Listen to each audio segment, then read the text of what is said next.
Hello! Hi! Welcome back to my channel. నేను మీ chef ఆష. అందరూ ఎలా ఉన్నారు? బాగున్నారనుకుంటున్నాను. ఈరోజు మనం చేసేదేంటంటే, just cake icing crumb coat పెట్టిన కేక్‌ని ఎట్లా ఐసింగ్ చేసుకోవాలి, అండ్ నెక్స్ట్ ఇమ్మీడియేట్‌గా ఆర్డర్స్ వస్తే ఎలా కేక్ ఇవ్వాలి అనేది, అంటే ఆల్రెడీ మనకి క్రమ్ కోట్ చేసి పెట్టుకుంటాము. ఒకవేళ ఆర్డర్ వస్తే మనం ఎంత ఫాస్ట్‌గా కేక్ చేసి ఇస్తాము అనేది వీడియోలో చూపిస్తున్నాననమాట. ఇక్కడ నార్మల్‌గా స్టెన్సిల్స్ అయిపోతే ఒక 2 స్టెన్సిల్స్ పెడదాము అని జెప్పేసి ఇవైతే స్టిక్కర్స్ ఏవైతే సిలికాన్ మౌల్డ్ ఉంటదో, ఆ మౌల్డ్‌తో అయితే చేస్తున్నాననమాట. ఇవి నార్మల్‌గా మీకు బయట దొరుకుతాయి. ఆ మౌల్డ్‌లో చాక్లేట్ మెల్ట్ చేసి ఆ మౌల్డ్ జేయడం అంతే. డీమౌల్డ్ జేయడం అనమాట.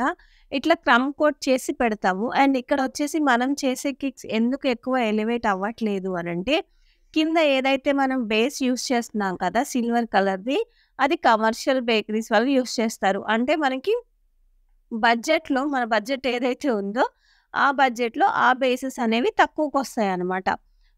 నెక్స్ట్ రౌండ్ బేసెస్ అలాంటివి కొంచెం లుక్ ఉండేవి కస్టమైజేషన్ కేక్స్‌కి మాత్రమే వాడతాము. ఎందుకంటే ఆ బేస్ ఒకటే వచ్చి రూ. 50, రూ. 30 అలా ఉంటది.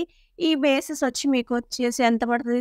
రూ. 7, రూ. 5. ఇప్పుడైతే రూ. 5 ఏమి లేవు గానీ రూ. 7 నుంచి రూ. 15 లోపు ఈ బేస్ దొరుకుతదనమాట. సో, అందుకనే ఇట్లాంటి బేసెస్ వాడతాము. అండ్ ఇక్కడొచ్చేసి కేక్‌కి నార్మల్‌గా పైపింగ్ చేసుకొని రెగ్యులర్‌గా మనం స్టార్టింగ్ చేసేవాళ్ళం ఎట్లా అయితే కేక్స్ యూజ్ చేస్తామో, ఐసింగ్ ఎలా అయితే చేస్తామో, అలా ఓన్లీ పైపింగ్ బ్యాగ్‌లో క్రీమ్ వేసుకొని పైప్ చేసామనమాట. స్క్రాపర్‌తోని మన చెయ్యి అక్కడే ఉంటది. కానీ టర్న్ టేబుల్ మొత్తం తిరుగుతదనమాట. తిరిగినప్పుడు మనకి ఈజీగా మనకొచ్చేస్తది. అండ్ ఇంకొకటేంటంటే టిప్ మీకు, ఎప్పుడైనా మీరు స్క్రాపర్స్, ప్లాస్టిక్ థింగ్స్ ఇలాంటివి పెట్టినప్పుడు వేరే వాటిలో అయితే పెట్టొద్దు కలిపి. అంటే ప్యాలెట్ నైఫ్స్, బ్రెడ్ నైఫ్స్ పెట్టే దాంట్లో ఇది ఆ స్క్రాపర్స్ పెట్టొద్దు ప్లాస్టిక్‌వి. పెడితే ఏమవుతుందంటే గీతలొచ్చేసి నెక్స్ట్ దాని మీదంతా మనం ఐసింగ్ చేసేటప్పుడు ఫినిషింగ్ రాదు. సో, అదొకటి చూసుకొని వాటిని మాత్రం సెపరేట్‌గా పెట్టుకోండి. అండ్ ఇక్కడొచ్చేసి సింపుల్ డిజైన్ ఏస్తానన్నాను గదా! చిన్న నాబ్ కట్ చేసి పైపింగ్ బ్యాగ్‌లోనే ఏమి నాజిల్ లేదు, ఏం లేదు. ఐసింగ్ జేసేసి జస్ట్ చిన్నది కట్ చేసి దాన్ని రౌండ్ రౌండ్‌గా ఏస్తున్నాననమాట. అంటే తీగల్లా వేస్తాం గదా! అట్లా వేస్తున్నాను. వేసిన తర్వాత దాని మీద 2 రోజెస్ పెట్టి జస్ట్ వాళ్ళకి ఎక్కువ డిజైన్ ఏమి వద్దనమాట. చాలా సింపుల్‌గా. ఇది గూడా నేను మీకు చూపించడం కోసం అని జెప్పేసి ఇంత డిజైన్ జేశాను. వాళ్ళకైతే ఇంత డిజైన్ అవసరం లేదు. జస్ట్ పైన క్రీమ్ అప్లై చేసి ఒక చెర్రీ పెట్టిచ్చేయమన్నారు. కాకపోతే ఏంటంటే మరీ అంత ఇస్తే నేక్‌గా ఉంటది కదా కేక్ అని జెప్పేసి కొంచెం డిజైన్ అయితే వేసిచ్చాము.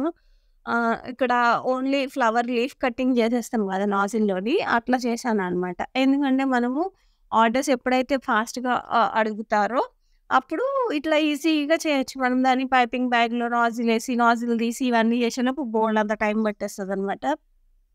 అందుకని అంత తీసుకోను శ్రమ. కాకపోతే రోజ్ నాజిల్‌కైతే రోజ్ ఫ్లవర్‌కైతే నాజిల్ కావాలి కదా! దానికోసమయితే వేశాననమాట. నేనెక్కువ ఇప్పుడేసే ఫ్లవరే ఏస్తాను. ఎందుకు అంటే అది ఒక కేక్‌ని చాలా పెద్దగా చూపిస్తదనమాట. అది చిన్న కేకయినా ఆ ఫ్లవర్ వల్ల కేక్ పెద్దగా వచ్చేస్తదనమాట. కింద ఒక్కొక్కళ్ళ స్టైల్ ఒక్కొక్కలా ఉంటది. ఒక్కొక్కళ్ళు ఒక్కొక్కలా చేస్తా ఉంటారు రోజ్ ఫ్లవర్స్. నేనైతే రెగ్యులర్‌గా ఇదే చేస్తాను. ఎందుకు అనంటే నాకిలా నచ్చుతది. అందుకే ఇలా చేస్తాననమాట. అండ్ మీరు క్రీమ్ ఏదైతే ఉందో దాన్ని కింద గూడా అప్లై చేస్తే స్టాండ్ అవుతది. కింద గూడా అప్లై చేస్తే స్టాండ్ అవుతదనమాట. అండ్ ఇప్పుడు మీరిక్కడ చూస్తున్న రోజ్ ఏసే పైపింగ్ కన్సిస్టెన్సీ ఉంది గదా! అది కొంచెం మీరు వాటర్ కలుపుకోవచ్చనమాట. నేనిక్కడ చూపించిందేంటంటే కొంచెం థిక్‌గా ఉంది. ఫినిషింగ్ ఇవ్వడానికి ఇలాంటిదైతే సరిపోదు మీకు. అంటే ఫినిషింగ్ ఇవ్వడానికి ఈ రోజ్ ఫ్లవర్ ఏసే క్రీమ్ ఏదైతే ఉందో కొంచెం విరిగినట్టు గ్యాప్ గ్యాప్ వచ్చినట్టు ఉంటది చూడండి.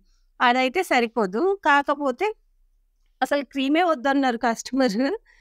నేను పెట్టి రోజ్ ఫ్లవర్ చేసిస్తున్నాను గాబట్టి నేనంత థిక్‌గా ఉంచితే సన్న లేయర్స్ వస్తాయని జెప్పేసి అట్లా వేశాననమాట కేకయితే. కస్టమర్‌కైతే క్రీమ్ వద్దన్నారు. కాపోతే ఫ్లవర్స్ సన్నగా 2 ఫ్లవర్స్ అయితే అడిగారు. 2 సన్నగా కావాలని జెప్పి పైపింగ్ కన్సిస్టెన్సీ అది పెట్టుకున్నాను. మీరు రెగ్యులర్‌గా చేస్తే మాత్రం అట్లా గాదు. కొంచెం వాటర్ ఏసుకొని దాన్ని ఫైన్ జేసుకోండి. అప్పుడు మీకు బావుంటది. అండ్ కేక్ వచ్చేసి మొత్తం ఇట్లా గోల్డ్ స్ప్రేతో స్ప్రే అయితే చేశామనమాట. అది ఎందుకు ఆ గోల్డ్ స్ప్రేతో స్ప్రే చేయాల్సొచ్చింది అంటే, మీరు ఐసింగ్ చూసేటప్పుడు ఏదైతే క్రమ్ ఉందో, ఆ క్రమ్ మీకు సైడ్‌కి కనిపిస్తది చూడండి. అది కవర్ చేయడానికి ఏసాం. ఎందుకంటే కస్టమర్‌కి క్రీమ్ వద్దు గాబట్టి. ఓకే. దీంట్లో నా తప్పేం లేదు. నన్ను తిట్టమాకండి. నన్ను తిట్టమాకండి. మేము ఏమి చేసినా కస్టమర్ రిక్వెస్ట్‌ని బట్టే చేస్తాము. అండ్ ఇక్కడొచ్చేసి ఇందాక నేను మీకు చూపించాను కదా! సెట్ చేసి పెట్టుకున్నా కదా! అయి జస్ట్ అనేసి పెట్టేయడమే. ఎక్కువ సిగార్‌లాగా నెక్స్ట్ ఇవన్నీ చేసి ఎక్కువ శ్రమ తీసుకోకుండా మనకి ఈజీ టెక్నిక్స్ వచ్చేసాయి కదా! సో, ఫ్యాన్స్ అవన్నీ కూడా మనం చేత్తో చేసామనుకోండి. నాది ఫస్ట్ వీడియో అదే ఫ్యాన్స్ చేయడం అనమాట. నేను కాలేజ్‌లో టీచ్ చేస్తున్నప్పుడు స్టూడెంట్స్‌కి టీచ్ చేశాను అది. సో, ఆ వీడియో జస్ట్ పోస్ట్ చేశా. దానికి మంచి వ్యూస్ వచ్చాయి. నా యూట్యూబ్‌లో అదే ఫస్ట్ వీడియో. షార్ట్ అనమాట. చూడండి.